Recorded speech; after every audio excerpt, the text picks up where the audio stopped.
Bonjour Nathalie Zadj. Bonjour Laurence. Vous allez aujourd'hui nous parler d'identité. Oui, et plus précisément, du moyen de définir son identité. Alors en réalité, il existe de nombreuses manières de la déterminer. Mais c'est en lisant le livre d'Élise Goldberg, « Tout le monde n'a pas la chance d'aimer la carpe farcie », qui paraît aux éditions Verdier, que j'ai eu une idée, en fait, peut-être originale, de définir l'identité. Excusez-moi Nathalie, je ne suis pas sûre d'avoir bien compris. Est-ce que vous pouvez nous répéter le titre du livre ? Alors, le livre s'appelle « Tout le monde n'a pas la chance d'aimer la carpe farcie ». Alors, Laurence, vous avez raison d'insister parce que c'est un titre un peu peut-être énigmatique. En fait, si vous voulez, je peux le traduire. Il aurait pu s'appeler « Tout le monde n'a pas la chance d'être ashkénaze ». L'idée, c'est que l'identité, c'est ce à quoi son palais a été habitué depuis l'enfance. Pour être plus précise, ce à quoi les papilles gustatives réagissent automatiquement. Alors, à la manière d'un automatisme physiologique, l'identité, ce serait celle de la nourriture qui fait saliver rien que d'y penser. Vous dites automatisme physiologique. Vous pensez que c'est de naissance ? Pas de naissance, Laurence, mais presque. Cela s'acquiert dans les premiers temps de l'existence, comme la langue, comme la sensibilité au parfum. Et l'identité culinaire se met en place très tôt, comme une empreinte indélébile.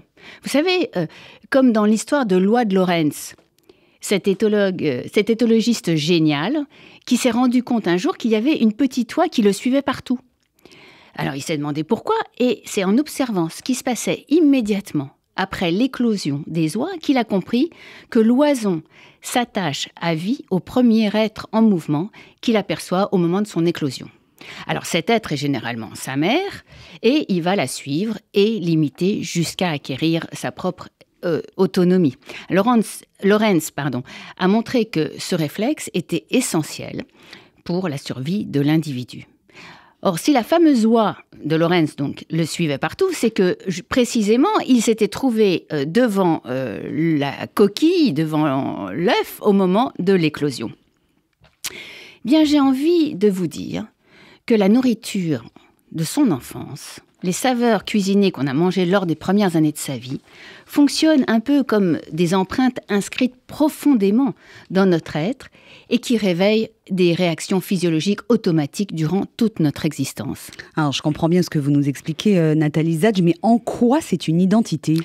Eh bien, c'est parce que c'est à la fois inscrit en nous au plus profond, et que c'est ce que nous partageons avec un groupe culturel, généralement avec la société dans laquelle on grandit. Dis-moi ce que tu manges et je te dirai à quel monde tu appartiens. Dis-moi ce que tu manges et je te dirai quelle est ta culture. À l'inverse, dis-moi ce qui te rebute et je te dirai qui tu n'es pas.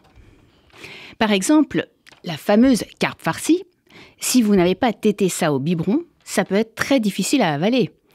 À l'inverse, une fois que vous avez été élevé à la carpe farcie, au saucisson de Varsovie, au bouillon Kleiner, ce sont des boulettes de farine de pain azime qui trônent dans du bouillon de poule. Alors pour tous ceux qui ne sont pas ashkénazes, ces boulettes sont particulièrement insipides, voire de vrais étouffes chrétiens. Alors que pour les ashkénazes, c'est un délice, ils salivent rien que d'en entendre parler. Pour les ashkénazes, quand on arrive dans une maison qui sent le bouillon Kleiner ou Krepler, c'est les petites raviolis, c'est délicieux, eh bien, cela nous emplit immédiatement de joie. Comme si les plats liés à l'identité possédaient d'authentiques facultés neurophysiologiques, surtout lorsqu'on vit à l'étranger ou que sa culture d'origine a disparu. Des facultés neurophysiologiques, dites-vous carrément, mais vous y allez peut-être un peu fort, non, Nathalie Zadj ? Non, je le pense vraiment. Hein. Et ces réactions neurophysiologiques sont même des marqueurs identitaires. Regardez, prenez par exemple une personne triste, déprimée.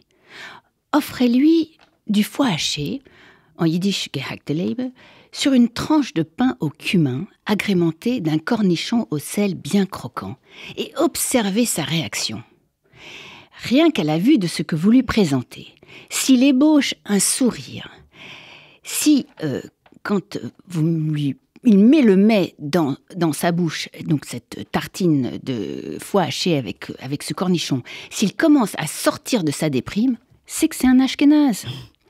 D'ailleurs, à ce sujet, à chaque fois que je passe à la caisse pour payer mes achats chez Florence Kahn ou à la boutique jaune rue des Rosiers, je me dis que ça devrait être remboursé par la sécurité sociale. Alors, revenons au livre d'Élise Goldberg, si vous voulez bien. L'auteur parle de la vie de sa famille. Elle rappelle dans son livre le souvenir de son grand-père qui venait du Yiddishland. Elle parle depuis sa place d'héritière d'un univers passé qui ne se transmettra plus. D'un monde dont sa génération peut encore être nostalgique, car c'est une génération qui aura connu ses derniers ressortissants. Ceux qui ne savaient pas prononcer le U, riz Charlot, riz des écouves, ceux qui cuisinaient et mangeaient cette nourriture si singulière faite de harengs, herring, de cous farcis, d'œufs et d'oignons hachés, de chulent, de gâteaux au fromage, de laker. Vous sauriez, Laurence.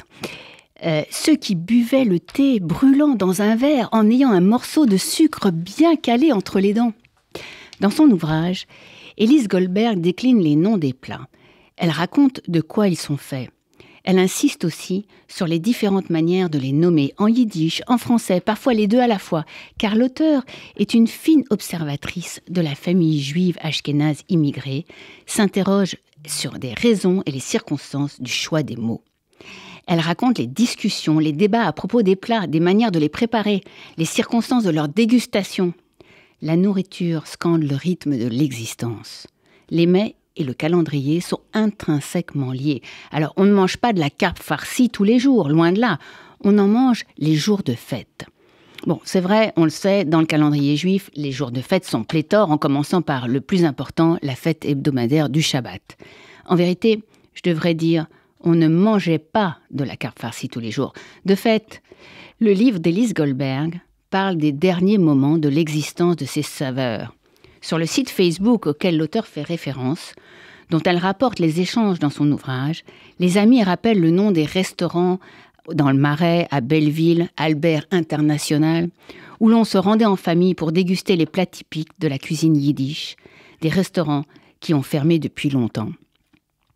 Alors il faut lire ce livre, Laurence, pour le plaisir, mais aussi en imaginant qu'un jour lointain, dans plusieurs siècles même, des historiens, grâce au livre d'Élise Goldberg « Tout le monde n'a pas la chance d'aimer la carpe farcie », pourront reconstituer ce que mangeait une peuplade disparue, anéantie soudainement dans un génocide.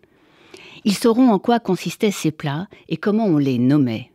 Peut-être que certains de ces archéologues culinaires s'amuseront à les reconstituer. En attendant, j'invite nos auditeurs à se procurer cet ouvrage original, Les Ashkénazes, car ils riront, saliveront et pleureront en le lisant, et les non-ashkénazes, car ils découvriront un univers culinaire en passe de disparaître à jamais.